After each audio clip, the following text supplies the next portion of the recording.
Good morning, and today we'll be talking about nerve injuries. Then we'll see that when there is nerve injury, right, how do we really assess it, and then what can be the outcome. So this is a very wide topic, and in this there will be some clinical aspect as always, right, and there will be few tests that also we'll talk about. So let's start with our today's topic. Monday, my plan is to go for, because we have already prepared the base quite properly, right? So Monday, my plan is to go for that synaptic transmission. This would be almost like a marathon, right? Pretty lengthy topic, but so good, and I really wish to finish it in single shot, right? So without looking at the time, I would like to finish this in single shot, because it is like a continuous story, a continuous flow. So if we interrupt in between, say, it won't be that enjoyable.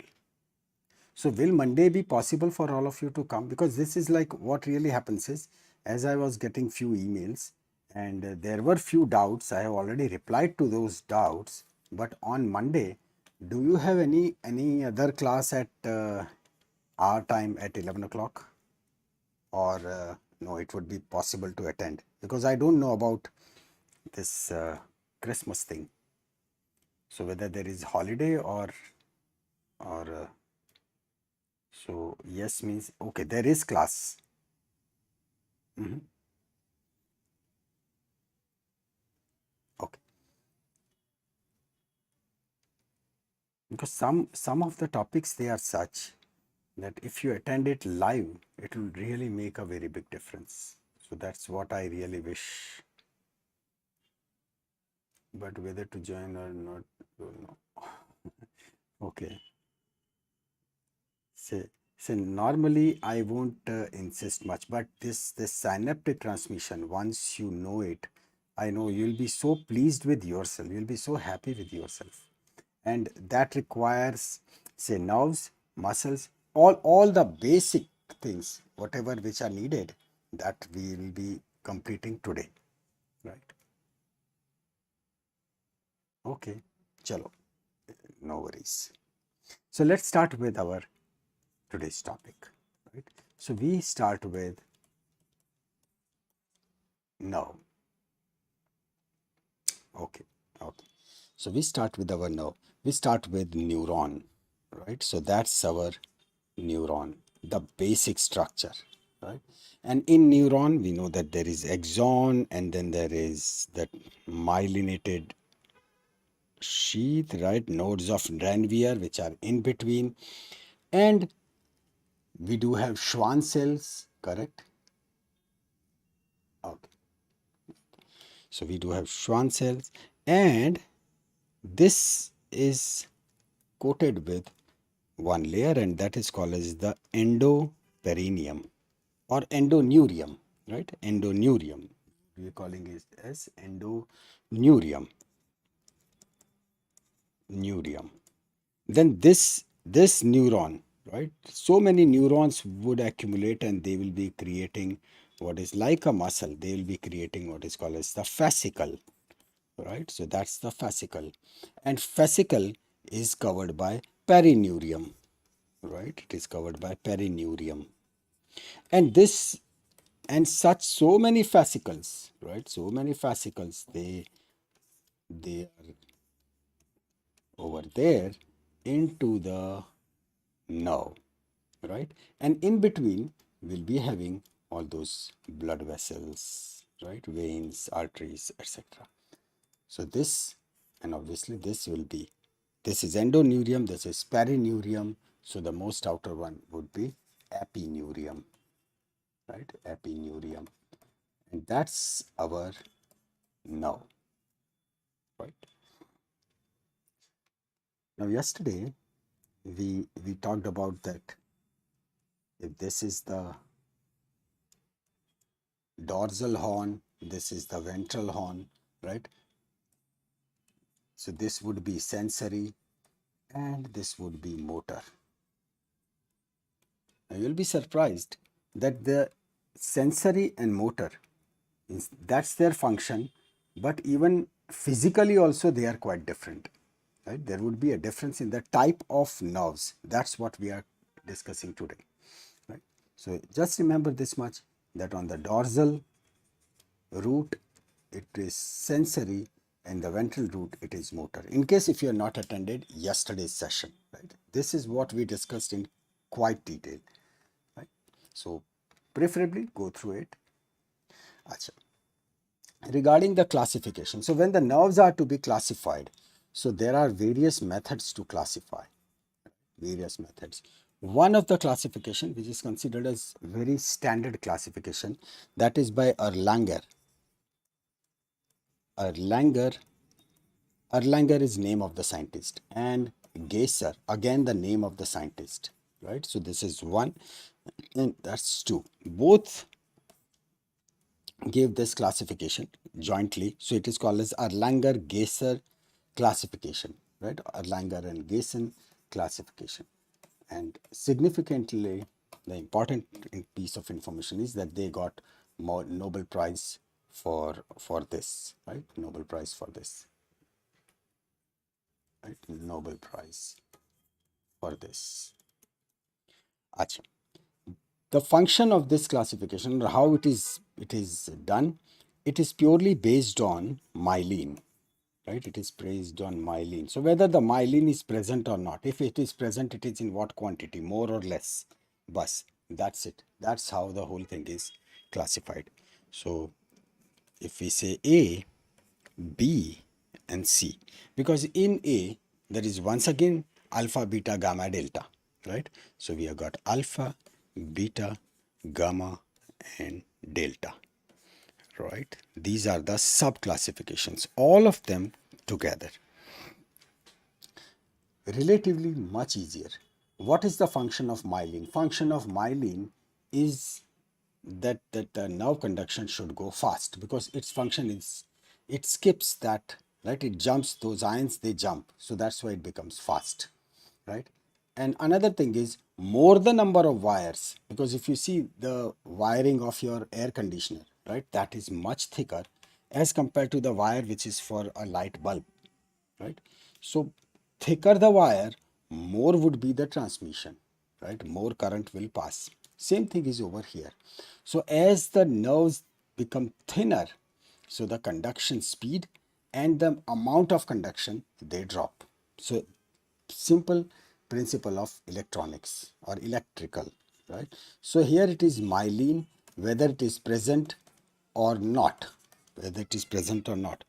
But there is only one. This is unmyelinated. This one is unmyelinated. So in type C, there is no myelination. Otherwise, in all of them, there is myelination. It is yes in capital. How much varies, right? So if we say amount, how much, what is the amount of myelination? Over here, it is maximum, and as you go down, it decreases, right? It decreases. That myelin decreases. So much so that finally over here, we have already said that it is unmyelinated. It means here there is no myelin, right? Makes sense, right? So nothing more to worry about. Because it is myelin, and myelin affects speed of conduction, right? It affects speed of conduction. When myelin is in good quantity, the speed would be maximum. Right? The maximum speed is 120 meters per second. Average is about 75. But as you go down and finally to where there is no myelin, right, it drops very low to 2 meters per second. Right? Why such nerves? Right? We'll have a look at it, because there is a specific function for all of them. Some are fast conduction for pain, some are slow conduction of pain, some are for the joint position, right? And the best thing to remember is close your eyes when I'll explain at that point, right? Not now. So we have to really imagine as if we are sitting in the train. And when you are sitting in the train, how exactly is the feeling? The feeling is like this, right? And we know that yes, train is moving. And then as the station arrives, even if we are sleeping on the top berth, right? As the train slows down, we know, train has slowed down, right? And we say, "Arey, kaun sa station aaya?" Right?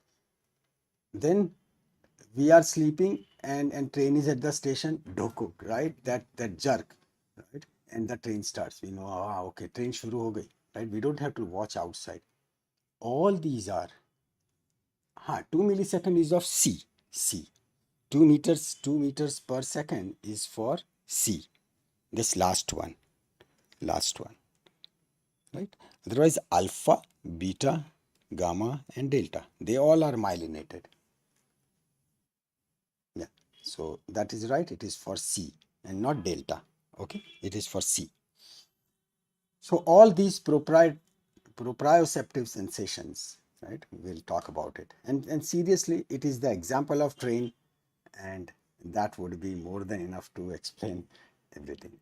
Acha. As because the myelin is more, so obviously the diameter would be more, right? Diameter would be more. And as you proceed further, it will become thinner and thinner and thinner. So that the C1 would be the thinnest, because no myelin, right? So far things were pretty easy, right? Not much complicated. Let's add something to that. So now what we are doing is we are adding some specific functionality to it. This is what they ask in exam, right? So our star. So here it is, the fiber type. So fiber type is our A, B, C, A alpha, A beta, A gamma, A delta, B and C, right? So that is the fiber type. What function would they be carrying, right? So what function? We'll explain all these functions. We'll discuss about it. What would be the diameter? Well, we know you don't have to really cram this thing, right? It is simply like from highest to lowest, it keeps on dropping. And the conduction velocity or the speed of conduction, at what speed it conducts, speed of conduction, right? Again, we know that first one, the higher, that would be the fastest. It is meters per second, right? Thank you, but don't say this thing to anyone because we don't want to insult anyone. But I really feel that some of the topics, they are really vital, because I feel very bad when the seniors they say कि sir foundation में problem है, and it leads to problems in your future subjects. Anyway, let's come to this. So fiber types, do one thing. Take your notebooks and draw this table, right? What I'm writing, draw and write. I'll not say draw, write along with me, and then, bus after 5 minutes, you'll remember this entire table for your whole life. You don't have to say even revise, because there is very nice mnemonic associated with it, and will actually feel that what it does. So A, write B over here and C over here, right? Had it been, seriously, those, had it been the offline class, na, so there are few galis with which this can be remembered, but can't speak right now. So that's okay. And see, it's not necessary to be very sharif to remember the things. We don't have to speak that thing in the say viva or when appearing for the exam. But दिमाग में वो जो चल रहा है चलता है, right? Who cares, right? Seriously, say many of the condition in medicine, so they are seriously completely non-veg. Yeah, but say because it sticks to your mind, right? And you never forget. मतलब क्या शराफत यार, when you are studying in medical, तो you are studying everything. Agreed? अच्छा, चलो. So for B and C, This is autonomic nervous system, right? We'll go back to A later, right? Just after 2 minutes. This is for autonomic nervous system. Now, do you remember in autonomic nervous system there was sympathetic ganglion? है ना? So when the sympathetic ganglion is there, so the fibers which are before the ganglion, and there were few fibers which were after the ganglion. So you will be calling that preganglionic and the postganglionic fibers, right? Because these ganglia, they are sympathetic, so we'll call that what? Preganglionic sympathetic fibers, postganglionic sympathetic fibers, right? Very easy. But so that's the thing. In order B, C, right? This is preganglionic and this one is postganglionic. Done, right? Type B and type C, they are over. In this, for C and B, regarding their diameter and the speed of conduction, yes, they are low, right? They are low. So we'll say diameter, yes, they both are thin, right? They both are thin. Who will be thinner? C.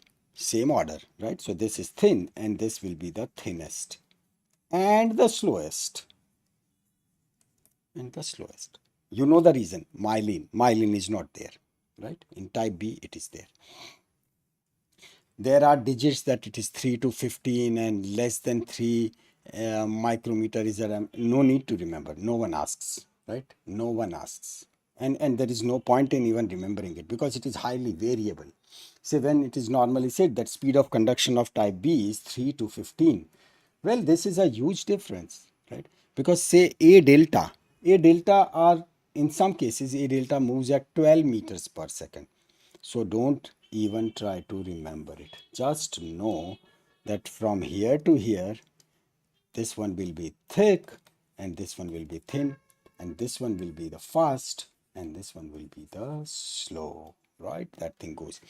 So in exam, if the question is asked that, okay, which is faster, which is thinner, so then you should know, right? Then you should know the order, right? But it is very easy, exactly A, B, C. And now we come to alpha, beta,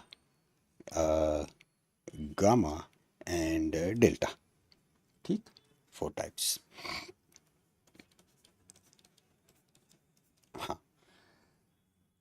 Now say when it comes to alpha, you know about alpha male, right? The thing what is called as the alpha male, right?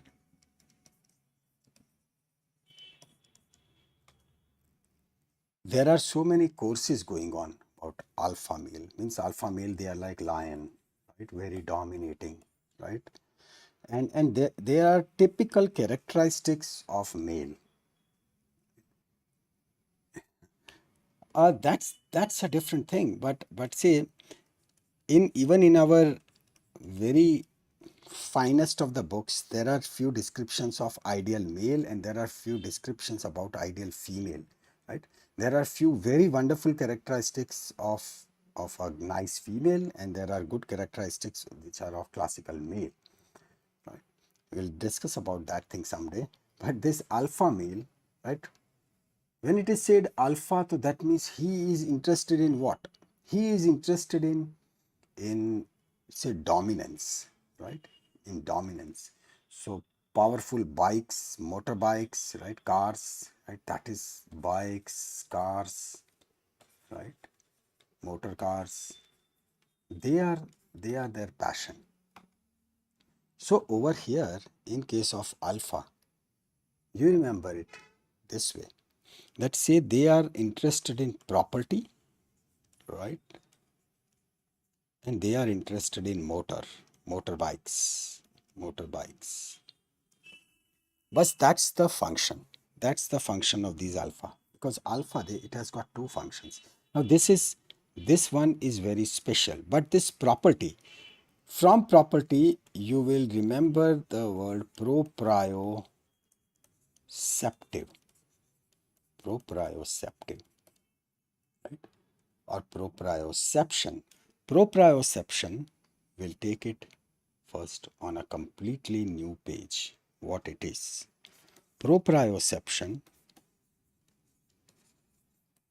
is sense of joint position. Sense of joint position. Now see, our brain is how powerful joint position or the body position, right? So this is what I was talking about, that even when say you are sleeping, but where one hand is like that and second hand is like that, but still when you close your eyes, you know that this elbow is up, this hand is like this, right? You know that position. This is proprioception. The sense of your body position even with the closed eyes, right? That is the proprioception. And this proprioception is classically because of say these type A alpha, right? So this is the first one. As we progress, we'll be discussing even other sensations. So this is one. Now this is sensory, right? Do remember that which one is sensory, but don't have to remember it. It is all self-explanatory. Proprioceptive means yes, you get a feel that my hand is like this, right? So that is sensory. Regarding this motor, it is motor only in specific situation. That is in lower motor neuron. That means spinal nerves. Spinal nerves. Now, when I say lower motor neuron means from which point onwards, what is that cutoff? Because from that point, before that, it is called as upper motor neuron, and after that, it is called as lower motor neuron. And the answer is that lower motor neuron and upper motor neuron. So it is that cutoff is person don't feel pain when their joint gets break, as it means they have less alpha. Well, no, that is what is called as the conditioning, right? Conditioning in martial arts, if you see, so especially not in judo, but in karate, right? And kung fu, with there is that sand which is heated, right? There is fire, and then they put their hands like this, right? So that their hands, they are not at all sensitive to any pain. So even then when they punch even on very hard surface, right? Yes, you are right, Ashwarya. This is the anterior horn. So even when they punch on a very hard surface, right, literally they don't get any pain, right? Otherwise, these knuckles, right? If as such, if you hit the wall, right, this is a joint, right? This is a bone, periosteum. So that is very painful, right? But because they have conditioned themselves, that's why they don't get any pain. You must have seen in FIFA, right? The enormous falls, right? But then once again, just after a few seconds, they are back on the track. Yes, you are right. Lower motor neuron and upper motor neuron, it is the anterior horn, right? So when we say this, right, it is this junction, right, over here. Anything after that, it is called as a lower motor neuron, and things which are above, the tracks which are going above, it is the upper motor neuron, right, all the way to the brain. So it is this junction, that is anterior horn, right, anterior horn, or the anterior root, or the ventral horn, right? It is all same. Ventral horn, it is all same, because from this point onwards the motor system starts, right? So this is exit means these are all efferent, correct? These are all efferent. So all efferents, they are into lower motor neuron, right? They are into lower motor neuron. Great. Coming back to this, right? So beta is for touch, and pressure, right?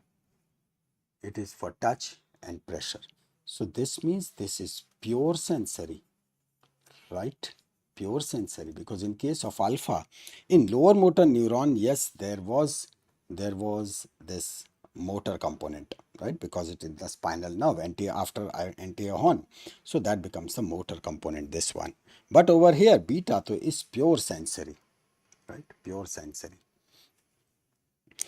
On to the gamma. This gamma is very special, very special. It is for muscle spindle. It is for muscle spindle. We come to that and we finish the delta also.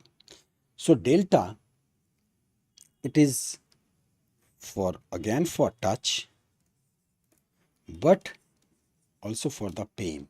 And what pain? The fast pain, right? Whenever anything breaks, immediately delta is first to inform, there is pain, there is pain, right? Also for the cold sensation, temperature. So see, there is a very clear distribution between all of them. To remember this thing, it is remembered like this. Say, this is prime minister, right? Then say in case of beta, it is pressure, right? And T. So we write it like prime minister, right? This first is P, this is pressurized 2. Prime minister pressurized 2, S to sign, and the rest one, right? This is T, C, and this is the contract, right? Fast. So we take it like prime minister pressurized 2, sign the contract fast. So take it this way. This is alpha. This one is beta. This one is gamma. And this one is delta. Right? So this is prime. So proprioceptive. Right? This M is motor. Motor is only for lower motor neuron. Lower motor neuron. Now it is easy. Pressurized is for pressure. Pressure. T is for touch. Right? Then S. This is gamma. So S is for that spindle. Right? Remember, spindle of muscle. Right? Group of muscle. Spindle of muscle. Then these three touch, cold, and fast pain. Fast pain. Do remember this because asked, sometimes it is asked, right? But understand that proprioception is joint position sense, right? Out of these, we are interested in one very specific thing, and that is this gamma. What exactly is this spindle of muscle, this gamma? Right? Because the rest are easy to understand, but this is a bit special. This is a gamma, right? So in A gamma, as we said, it is for muscle spindle. Muscle spindle.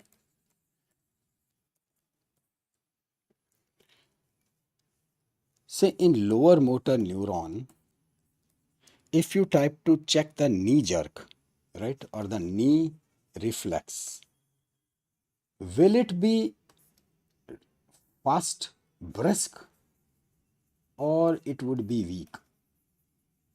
What's the answer? In case of lower motor neuron lesion, knee reflex would be brisk or it would be weak. What would happen? It would be brisk. Brisk means fast.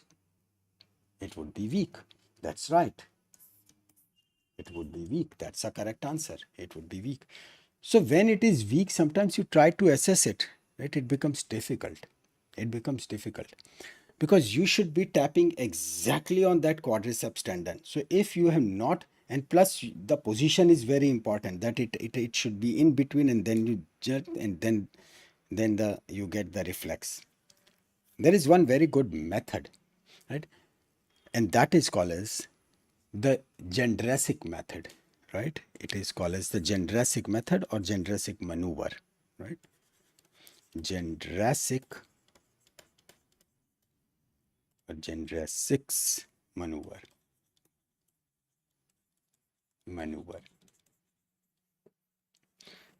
Do this maneuver along with me so that you don't have to cram. First, let's know the purpose.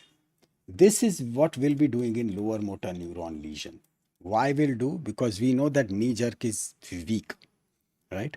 So why we want to do this? So that we want that if the knee jerk becomes brisk,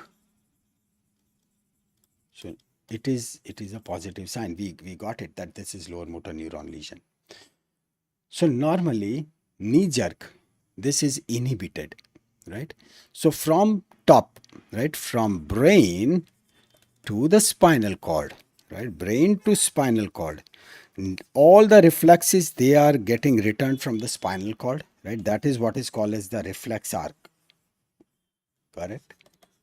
Brain to knows it afterwards, it happened, but it is the says from the spinal cord the reflex arc comes, but this reflex, it is inhibited by the brain.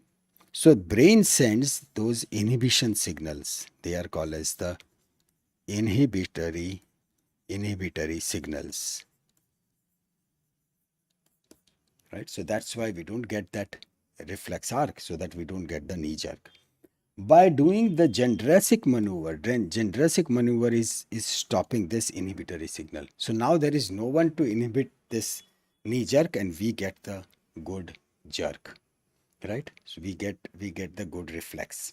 So how to do it?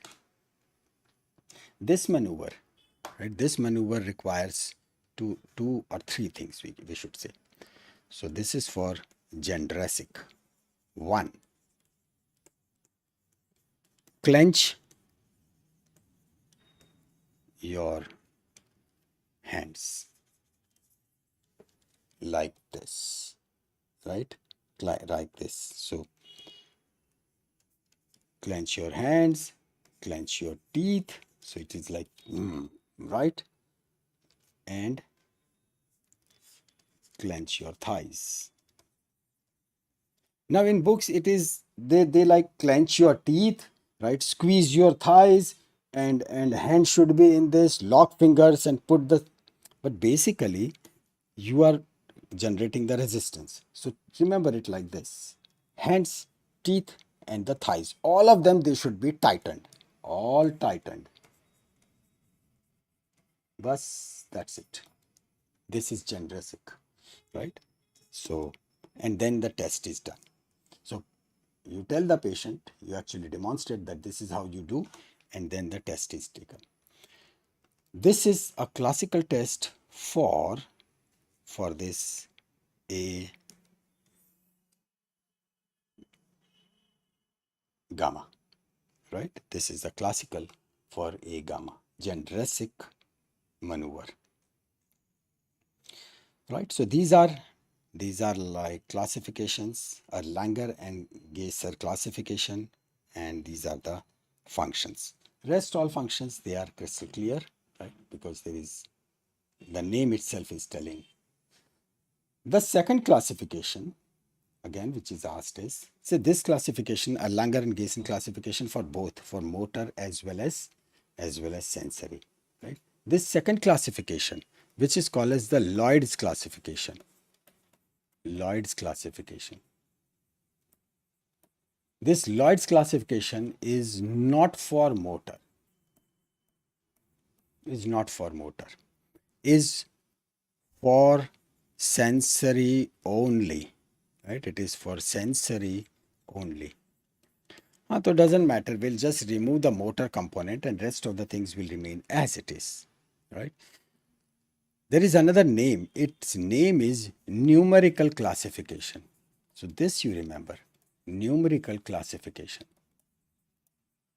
correct? But again, just the number. So number tells like type 1, type 2, type 3, right? This is, and type 4. Easy, right? Simple. So that's Lloyd's classification. Start writing exactly in the same order, the way we learned. So A alpha, right? A beta, A gamma, gamma no, right?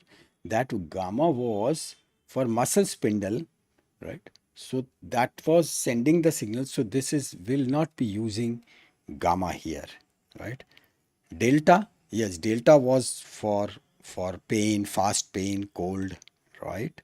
So we use delta, right? And the type C, right? Type C. In all of them, this was proprioception, right? Proprioception, sense of joint position, right? B was for touch and pressure, correct? This gamma, gamma was the last one, the fast contract, right? Yes. Uh, Sorry, this one will be delta, right? This would be the delta, the last one. So that one would be, so this one would be, say, touch and say fast pain and the cold, right? And this C, that is for slow pain. It is for slow pain and even the temperature hot, right? This is what is called as the numerical classification, right? In numerical classification, that if you see the gamma one, right, which is the muscle spindle, that is eliminated, right? So alpha, this gamma, right, which is for muscle spindle, right, it is not there. Okay. So this is alpha, beta, gamma, and C. So these were the two classifications, right? Now there are nerves, the thing what is called as the susceptibility. Susceptibility means how easy it is to damage, or how much they are sensitive to various types of stimuli, right? So this is susceptibility of nerves. One, if you take compression, right? If you really squeeze a nerve, right? If you press a nerve, right? Apply the pressure. So bigger the nerve, more susceptible, right? It will be sustaining more injury because the larger diameter will be more susceptible, right? They'll be more susceptible. So when we say A alpha, right, that would be more susceptible than A beta. Thin nerves, so they are rarely injured, right? Because from the pressure concept, from the compression part, that thicker nerve that would be pressed first, right? Hypoxia, whenever there is less oxygen, right? Which nerve is going to die first? The preganglionic. These are very specific example, and in preganglionic means it is preganglionic is type B, right? Preganglionic is type B, the second one. The third and very important, the local anesthesia, right? When you give local anesthesia.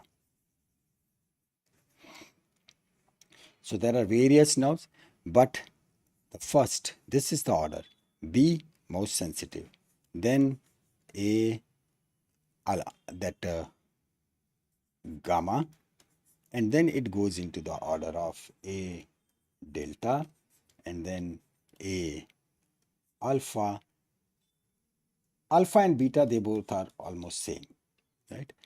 And the least affected is C, right? Some local anesthetics like lignocaine, right? Lignocaine or lidocaine, right? These are the local anesthetic agents. Do you have to remember this order? This one? Not really. Right? Just keep it in mind, this part. Alpha and beta, they are same. And the most sensitive is B. Least one is C. Right? They are the extreme. So here it is. This one, this one. This is the ganglia. This pre one is most susceptible, right? Whether it is local anesthesia or decreased oxygen, hypoxia, and as you go away from the ganglion, to their sensitivity increases. So they are more safe. They're more safe. Sorry. Aji. With this knowledge, now we can talk about nerve injury, right? Nerve injury. As always, we see that this one is our cell, this is the axon, and then these are all the terminals, right? Over here, there'll be dendrites, and dendrites will be communicating with other cells, and here is the nucleus. So this is the cell, right? And it is called as the soma, right? Or the cell, and this one is axon, and these are terminals. Yes, obviously there'll be over here all the myelin sheath, etc. Right? They are there. They are there. Point to remember, in case if anything happens to the soma, right? If anything happens to this cell never regenerates. It won't regenerate. If the axon is damaged, can regenerate. So this is the first important principle which we understand, right? So if the axon or terminals are damaged, so that regeneration will start, but at a later stage. Another part, can we divide all the nerves in two ways? One, what is CNS, and second, what is called as the PNS, or the peripheral nervous system. Right? Peripheral nervous system, and this one is the central nervous system. When they say central nervous system, that means it is brain and spinal cord, right? Brain and spinal cord. If anything happens to them, game over. Game over. Reason why it happens like because there are oligodendrocytes. Oligodendrocytes. These are the cells, they prevent or they inhibit regeneration. Another important thing is that the entire environment inside it is not at all optimal for the regeneration. And whenever there is damage, right, there is very slow cleanup. Slow cleanup means those dead cells, they are not removed fast, right? So that's why there is zero scope of regeneration. In case of PNS or the peripheral nervous system, that is when the nerves are damaged, so there is a faster cleanup. And the best part is that we see over here the Schwann cells, right? We saw that, right? Schwann cells. Schwann cells. These Schwann cells, they help regenerate. So that's the keyword which we'll be taking home today, that it is because of these Schwann cells, they help regenerate. Right? And yes, obviously the axon, when it is damaged, so yes, there is a possibility that it will regenerate. But first, because instead of as the injury occurs, there would be first degeneration, right? First the degeneration and then starts the regeneration. So invariably degeneration would definitely occur, and this degeneration has been given a name, right? And that is what is given a name called Wasarian degeneration. Wasarian degeneration. So this starts almost immediately, right? Within 24 hours of the injury, it starts, right? Within 24 hours of injury. So this degeneration starts. What can really degenerate in case of this Wasarian degeneration? What can really be get killed? Or first thing, axon, right? Very important, axon. Then the myelin which is covering it, that starts degenerating. And then there would be phagocytosis, right? What phagocytosis will do? Phagocytosis will do the work of cleanup. So eat away all those dead cells, right? So clean the site and wherever there is injury. So this axon degeneration and the myelin degeneration, they are given some special name. Degeneration, they are given some special name, and because when the myelin is getting degenerated, obviously things will start slowing down, right? Achha. Here is the injury.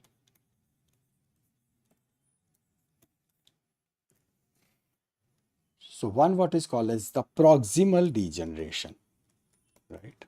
Proximal degeneration. So injury has occurred, but now see what would happen. That's our soma of the cell. Here is the nucleus. Here, nucleus is usually in center. First thing which we see is it shifts. It is pushed towards periphery. So that is the first one. That nucleus is pushed towards periphery. That would be the first thing. The second change, right? Second change which would occur over here, when I'm drawing it like this, right? So the question is, these are all our endoplasmic reticulum, right? Rough endoplasmic reticulum of our neuron, right? Head of neuron. When these rough endoplasmic reticulum, they degenerate, there is a name. But there is a name of this rough endoplasmic reticulum of neuron, and that name is which bodies? Which bodies? They are called as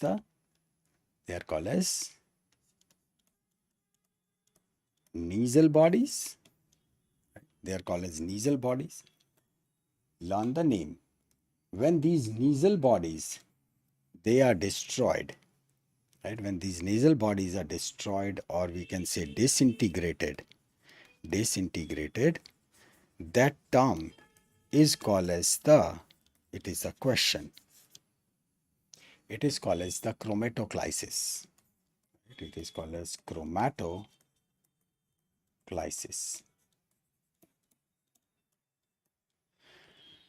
So that's chromatoclysis, right? These are the two important things which occur immediately, right? And when we say that it occurs immediately, that means these changes, they occur in about first 36 hours, right? So 36 hours after injury, these things have started, right? One, the nucleus, and second, these nasal bodies, right? They start degenerating. And the process is carried on further and further. After some time, regeneration can occur, right? Regeneration can occur when only the axon is damaged, right? And this will occur only in PNS, peripheral nervous system. It will never ever occur in the CNS, right? So it will occur in nerve fibers. Nerve fibers. Now this is a pretty slow process, right? But still you will be able to see it. The rate of regeneration is about 1 mm a day, right? That is the rate or the speed of regeneration. Achha. To this now we add something which is asked in question. Various nerves are there, right? Which nerve, when damaged, it is having the best prognosis. Now, the word is prognosis. Prognosis means chances of recovery, right? So when we say good prognosis, that means the chances of recovery are excellent. When we say bad prognosis, so we say sorry, right? Nothing more is left out. So if this nerve is damaged, then it can recover quite happily, and that is the radial nerve. That is the radial nerve. Right, this is question. And which one is having a bad or the worst prognosis? Worst prognosis? No, for that entire PNS, that nerve itself, right, which is damaged, it will start improving at the rate of 1 mm a day. So inclusive of neuron, yes. So bad prognosis is the common peroneal nerve, right? This is common peroneal nerve. Common peroneal nerve is nerve of lower limb, and this radial nerve is nerve of upper limb. That's how it goes. Very important. There is one sign. There is one sign. Say if the nerve is injured, right, and you just tap, right? You tap. If there is tingling sensation, so then this is a good sign, right? It is what is called as the clinical. It is called as the Tinel sign. Tinel. Tinel sign. So in Tinel sign, there is tingling, right? As if something is happening, jump, jump, jump, right? Tingling of nerve. So this is a positive sign, right? And positive sign of regeneration. So far, so good. Now let's see a proper classification of it, right? This is what is called as the Seddon's classification. Now in this Seddon's classification, it is based on injury. So first degree, second degree, or third degree. How much is the injury? Right? Degree or the third degree. So that is for the injury. The level 1 injury, when there is just a compression, right? Compression. You must have experienced this thing, that sometimes when we sleep like this, right, and then when we wake up, the heart is jump, jump, jump, jump, right? We feel as if there are no sensation. We just do like this, and after a few minutes, things are okay. Second could be the crush injury. Crush injury, right? When the muscle or the hand or that particular nerve is squeezed, right? It is squeezed, especially when something goes above it, right? Or sometimes when you see that in gym, right, a weight falls on the person, right? So that is like a crush injury. And the third is when there is total cut. It is called as transaction.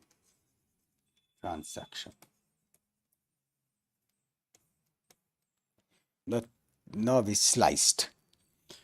In all these cases, it is like we need to know that what exactly is damaged, right? See, axon is inside, right? Axon is inside.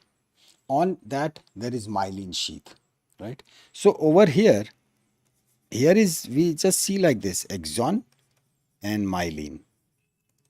Axon is inside, so axon is intact, axon is happy, but myelin, it is damaged. Or let's write it like damaged, right? Myelin is damaged. When the myelin is damaged but axon is okay, what should really happen? Well, myelin is for fast conduction, so the conduction will slow down, right? So this is what is called as the conduction block. So conduction would slow down or conduction would block. This is type 1. There is a specific name given to all of them, but we'll come to that after. First, we understand it. Second, in the crush injury, right? That crush injury,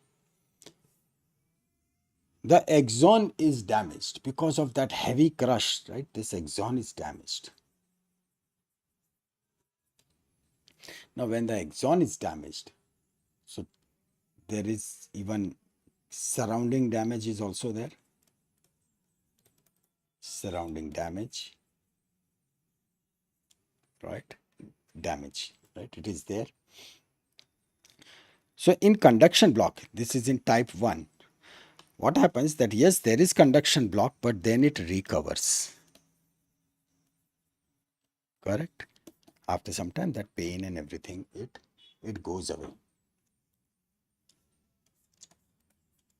In this connective tissue, right, they are intact. Schwann cells, they are intact. This is very important, right? Schwann cells, they are intact. Though the extent of injury is more, but because Schwann cells are intact. Here also there would be conduction failure, right? There is conduction failure. And obviously that degeneration would start, right, over here. But because of the Schwann cell, there is possibility that there would be regeneration. When it comes to third one, in which there is transaction, right, the total cut, right? So in this case, nothing, right? Connective tissue is broken, right? Axon is broken, right? Axon is damaged, right? Myelin is damaged, and even the supporting connective tissue, that is damaged. Everything is damaged. So here, initially, though it requires, yes, there is conduction problem, right?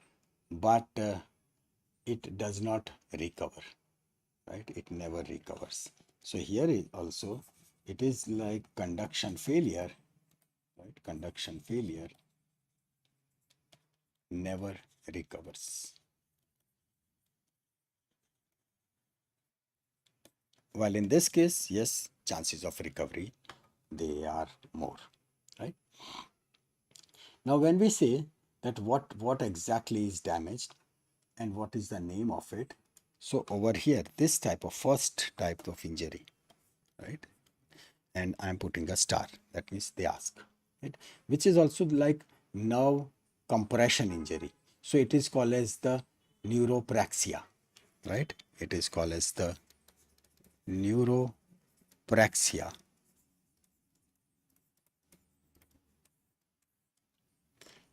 Neuropraxia. In the second, it was the axon, right? So it is called as the, because this is the keyword, right? Axon. Axonotomesis. So that is what, because over here in the second one, it was what? It was like a crush injury, correct? And this third one, in which the entire nerve is damaged, right? There is a nerve transaction. So that is called as the neurotomesis.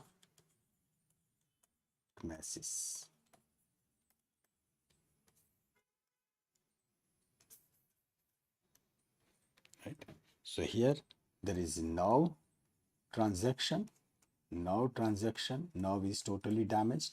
In first, it was just the compression. So here the nerve was compressed, nerve compression, right? And here, in case of axonomatosis, it is the nerve crush,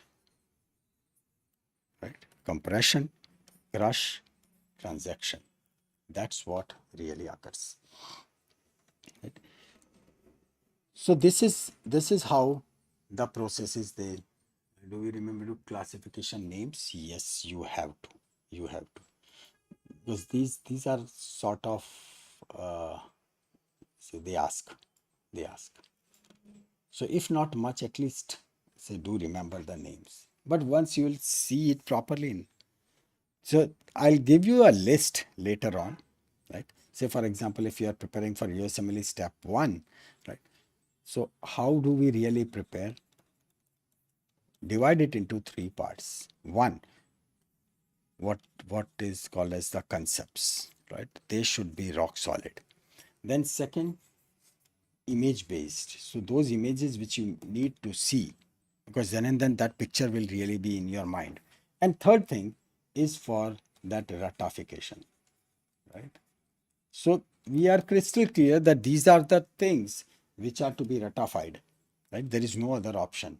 We need to remember it. And this thing always goes into your short-term memory, right? Short-term memory.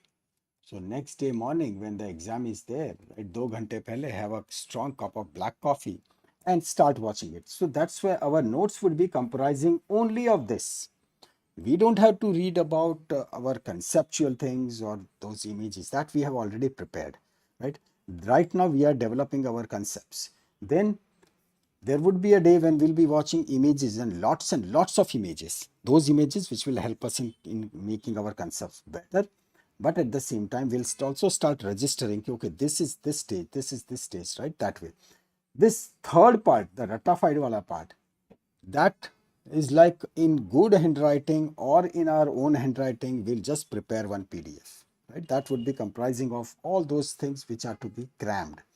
So keep on watching, and then in exam, if it is asked, just put it there and that's it, right? So this is, acha, there is one EMG, electromyography, right? Electromyography, when you check the muscle. So in this, you'll find that it is either normal or there would be some decreased response because of this injury. But well, if it is nerve crush injury or transaction, so definitely there is a normal activity, what you see in case of, again, same here, right? In case of EMG, that is when there is a nerve crush or nerve transaction. Right? Now, what if there is damage, right? Chalo, we saw that there is damage. So in such damage, how to figure out that whether things will be going good or how to really check it out? What are the sign symptoms? How the patient would be presenting it to you clinically? So this would be sort of a clinical presentation. The patient won't be coming and telling you that, okay, I am having, say, type 2 crush injury, right? No. So this is like a clinical presentation. This clinical presentation will be quite similar in all the cases, right? But when you come across such conditions or such typical patient, remember, one, when the injuries are gradual, right, like say that compression injury, so there would be onset means beginning, right? This word will come again and again. Onset of numbness. You must have experienced all these things. Numbness is we just do like this and we feel like यार जैसे हाथ है ही नहीं, right? ऐसे सुन्न पड़ गया है. That's the word, सुन्न. Sometimes it is pricking pain, right? As if those someone is hitting those small needles, right? These are all pain types. So they are called as the pricking pain. In medicine, this pain itself is a huge topic because we need to know all different types of pains because that's what patient will be telling. So numbness, pricking pain, or something what is called as the हाथ में झम झम झम झम झम हो रहा है, tingling pain. There is tingling pain, right? Usually upper limb or lower limb, right? So either in the hands or feet. Right? This is one.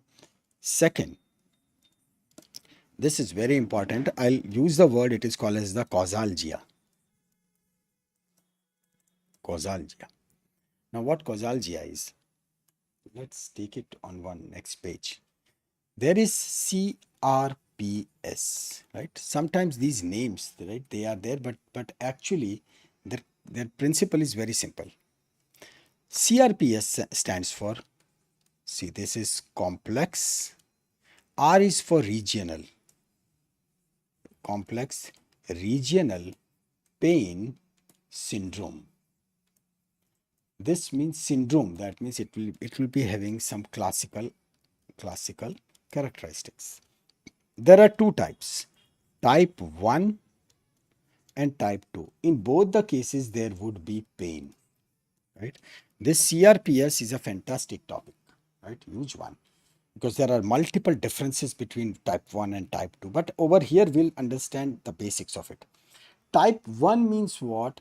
Type 1 means there would be pain, but there is no injury to the nerve, right? So this is without, type 1 is without nerve injury. But will there be pain? Yes, this pain is like the damage is somewhere else, right? The pain would develop due to sympathetic onset, right? Sympathetic overactivity. So that is what happens in type 1. And that's why the pain comes after some time, right? Pain never comes immediately, especially say fracture or some injury, right? But when the nerve is not injured, this is very crucial, without nerve injury. And type 2 is typical with nerve injury.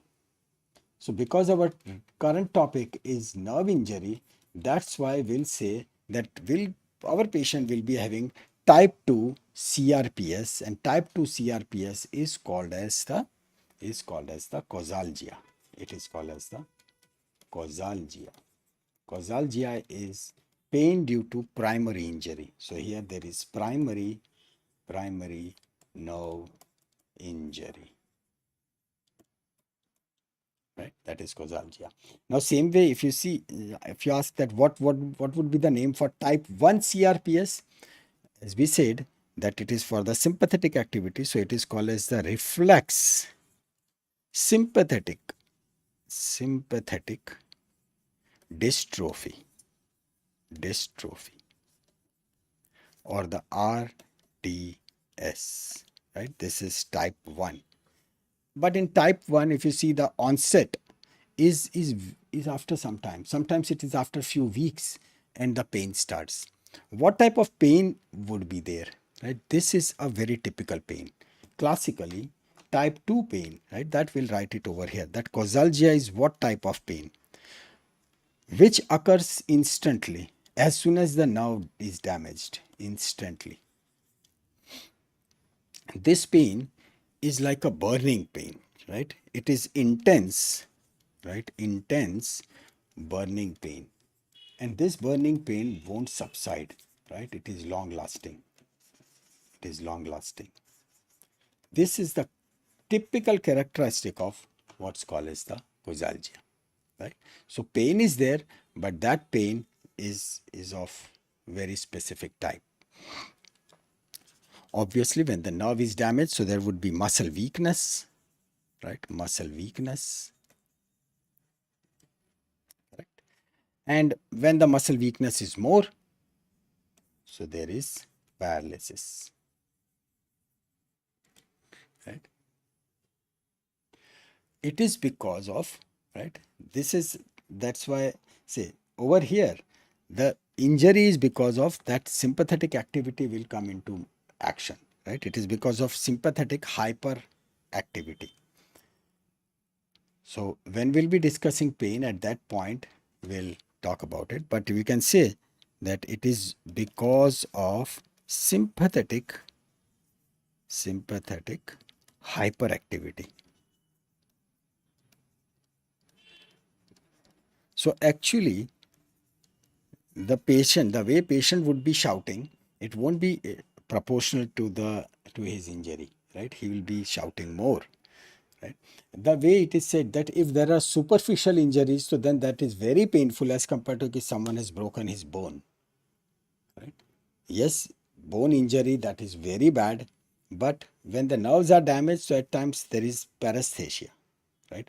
But if the injury is superficial, so all those superficial nerves, they are damaged, that gives much more pain. Okay, so this is the way it is say divided, or it is classified, right? That what are the clinical presentations? These are the typical onset of numbness, pricking, tingling pain, burning pain, muscle weakness, and the paralysis, right? Yes, that is true that muscle weakness or paralysis, it occurs when motor are affected, motor nerves are affected, right? Then it will lead to muscle weakness, right? Quite obvious. Now, if you really want to check that whether this injury, right, you want to go for the outcome or the prognosis, because this question would invariably come that doctor साहब ठीक तो हो जाएगा ना, right? A very important question. There are various methods for it, but one or two methods which I would like to mention. One, what is called as the Oxford scale, right? This is what is called as the Oxford scale. Second is like Romberg's test. You tell the patient, close your eyes, stand, and then when you find that he is unable to balance, this means this is not a good sign, right? Then there is 9-peg test. So we'll just talk.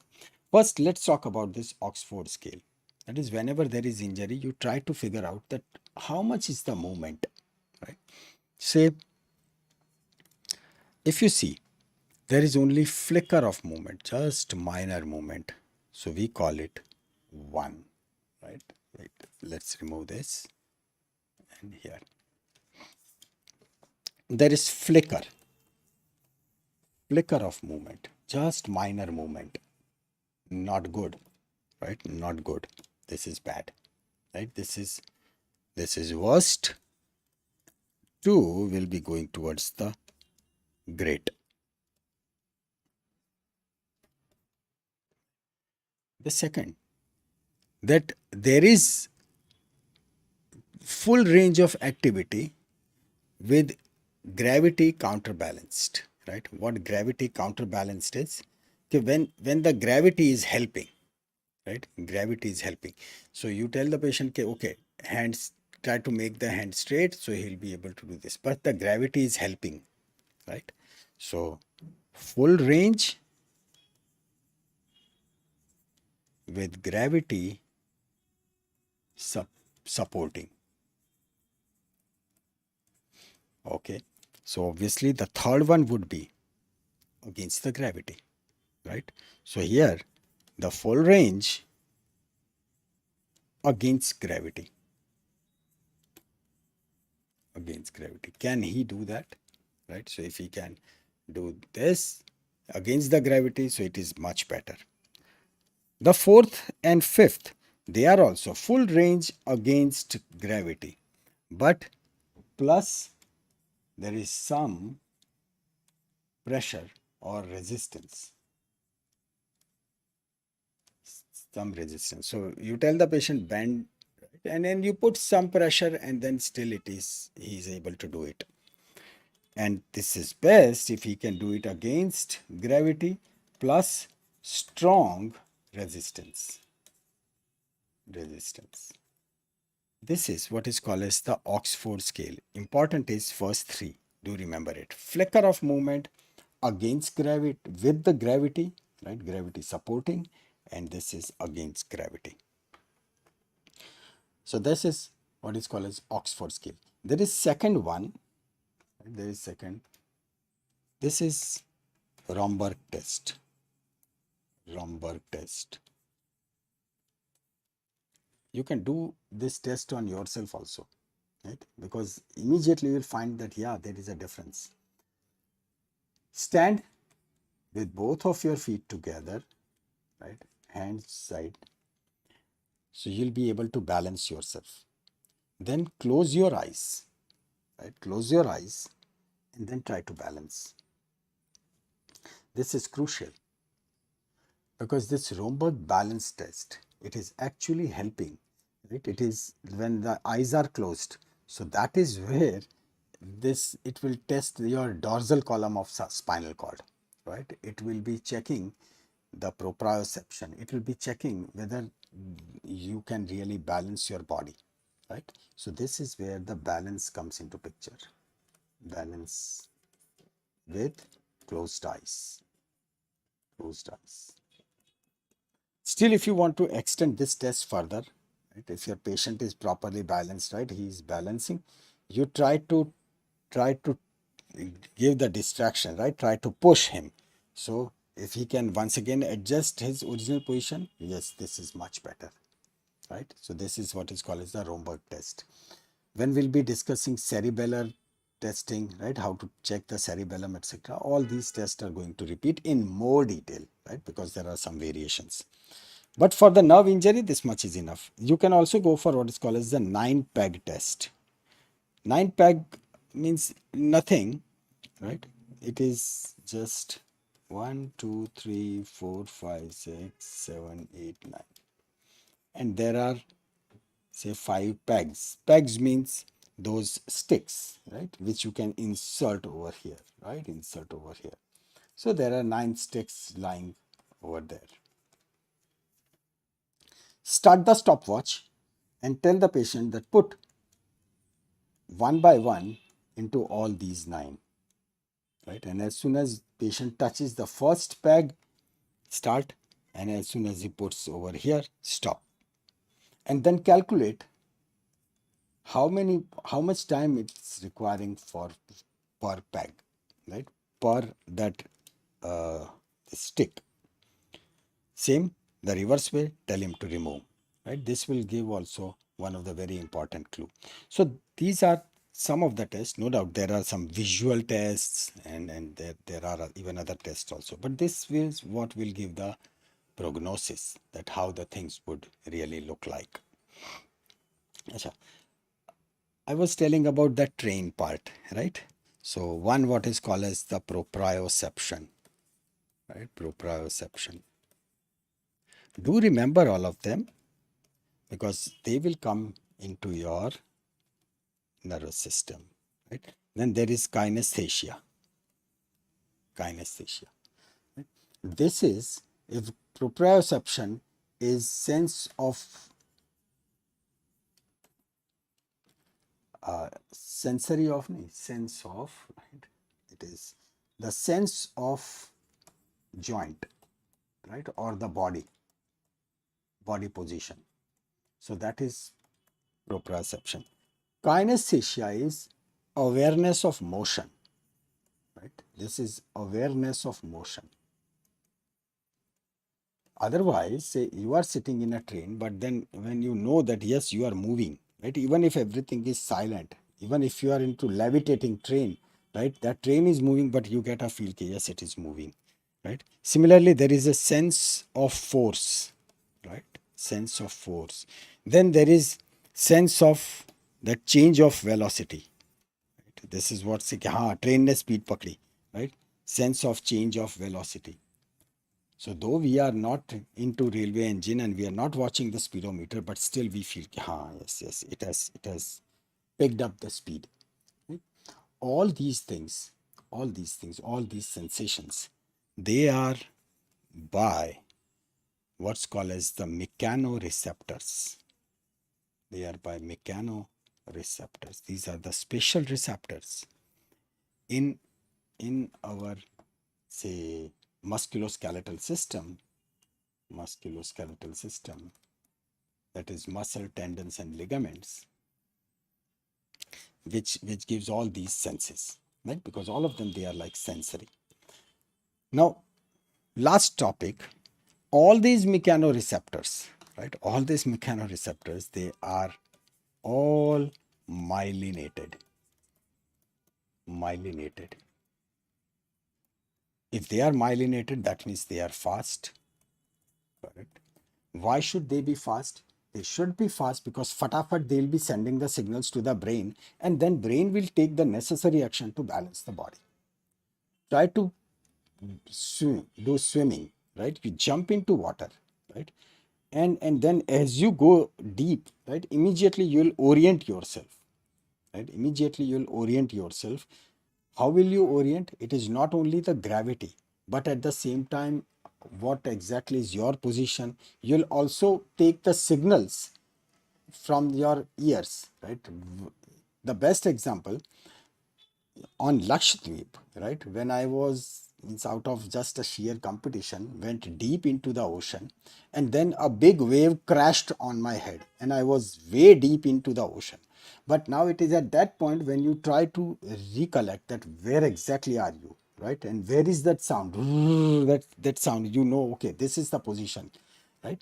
So that is where your all those mechanoreceptors plus your other sensory perceptions, they start giving you the signal that what is the position of your body, right? These mechanoreceptors, they are worth knowing, right? Just there are very typical, right? These are the mechanoreceptors types. One, two, three, four, right? One, two, three, and four. 1, 2, and 3.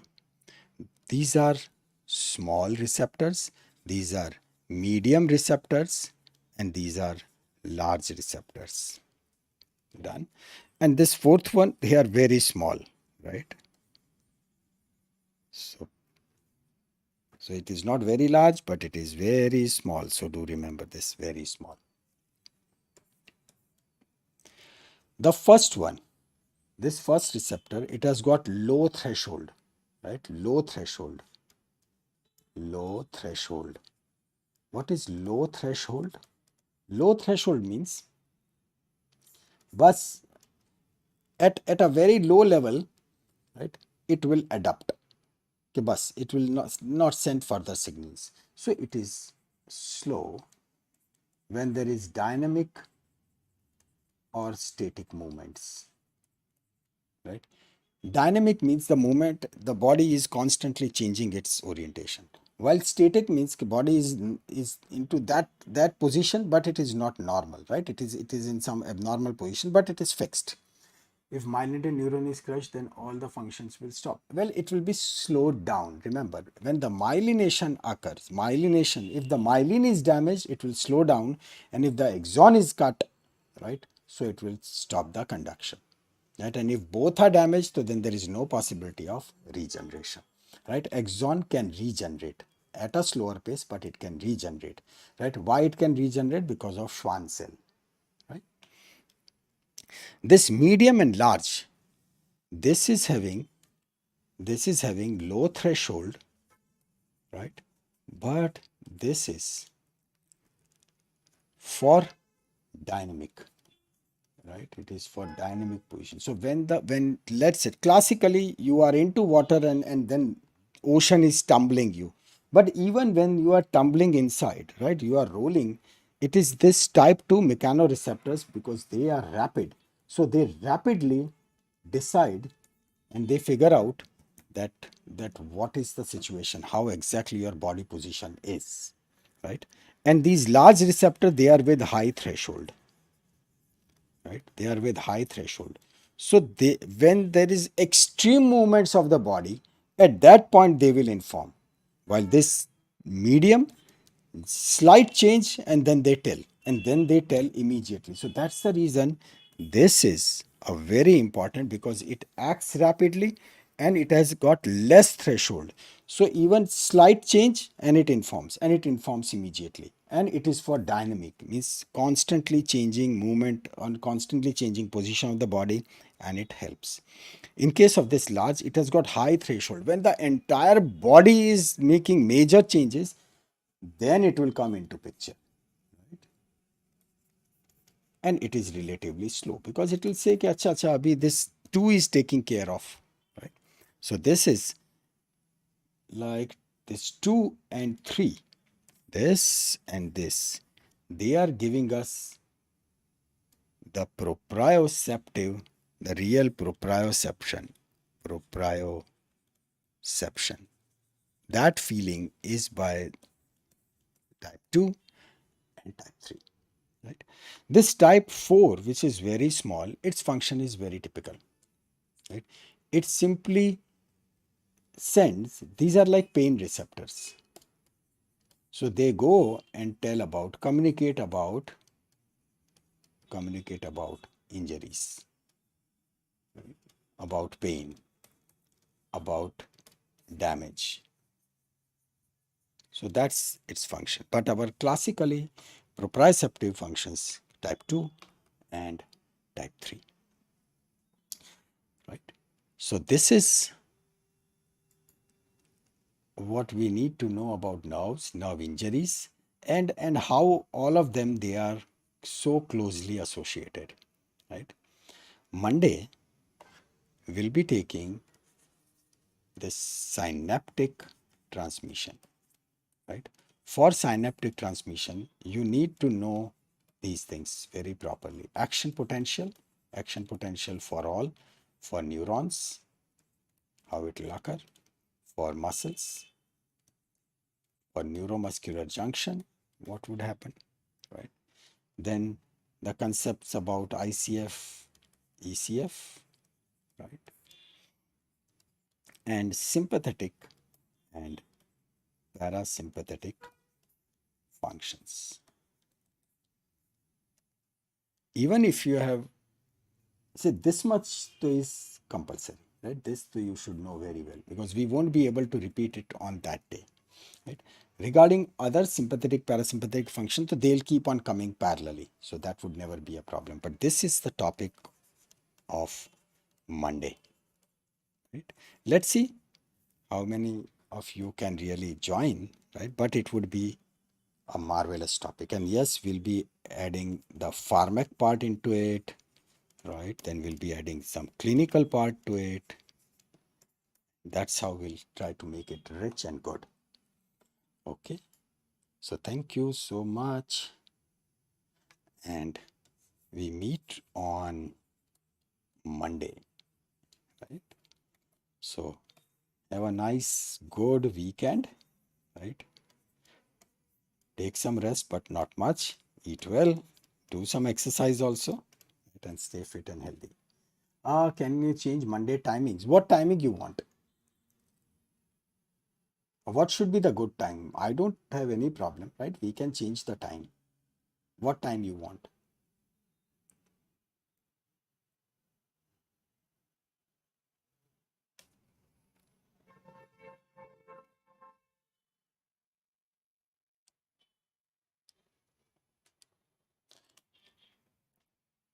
Evening? Yeah, we can keep it in evening or after 12 p.m. Yeah, that is also fine. After 12 p.m. How about say 4 p.m.? Is 4 p.m. good? 4 p.m.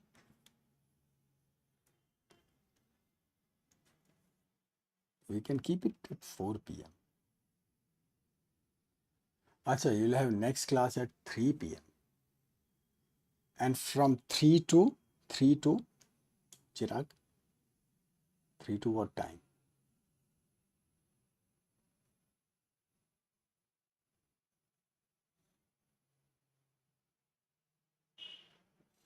3 to 4 now. That's what I'm telling. How about 4? So that we'll take it like even if your class is early morning would be difficult. Early morning would be difficult because then I have to sacrifice my exercise, running schedules, everything. Chalo 4:30. I don't have any problem in that. 4:30 should be cool.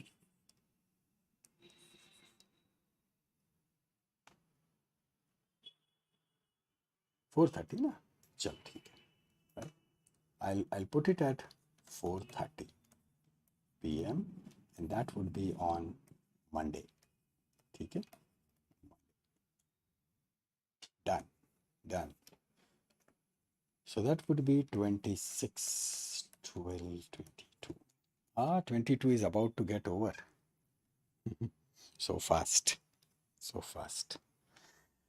All right, thank you so much. And A gamma,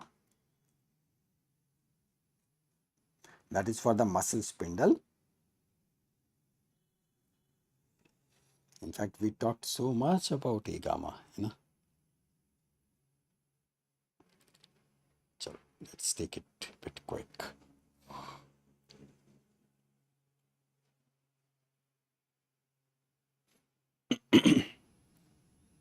See, this A gamma, right? It is classically for muscle spindle, right? Muscle spindle. So when you really want to check this, right? When you want to check the muscle spindle, typically to check these, it is for the reflexes, right? It is for the reflexes. So when you take the reflex and then when you tap and that movement occurs, right? So it is for that particular reflex. Now, usually we figure out that those reflexes, they are whether they are present or not. But whenever there is some major injury, whenever there is some injury, especially the lower motor neuron injury, it becomes weak. These reflexes become weak. So at that point, in order to get better reflex in which this A gamma, right, they will be coming into picture, we need to go for Jendrassik's maneuver. Otherwise, say these are inhibited by brain, right? So brain is not allowing those reflexes to occur because it will be affecting this spinal arch, right? This spinal arc, that is the reflex arc, which is for the spinal cord. Reflexes, they always go, right? And they return from the spinal cord only. They don't go to brain. But brain tries to inhibit everything so that unnecessary those reflexes should not occur. But when we do this Jendrassik maneuver, that is when we clench, teeth tightened, thighs tightened, and then when the knee reflex is taken, at that point, this A alpha will manifest their activity and you'll be able to see a very proper reflex. So that's why this is very specific for lower motor neuron lesion along with the Jendrassik maneuver. So whenever we talk about A alpha, right, this is for reflexes and this is a practical thing, that is the Jendrassik maneuver. So in exam, so they will just ask that what maneuver is advised when you are checking the A alpha or the lower motor neuron lesion, right? It is just the name. They will be asking you just the name, right? In Viva, if it is there, so then they may ask to demonstrate the Jendrassik, right? Otherwise, so it is fine, right? So that was for A alpha. So thanks a lot, and we meet on Monday at 4:30, right? The change of time, that is only for Monday, 4:30. And if it is suitable, so no problems. Even further lectures, we can plan it that way. Thank you so much. See you on Monday. Take care and bye-bye.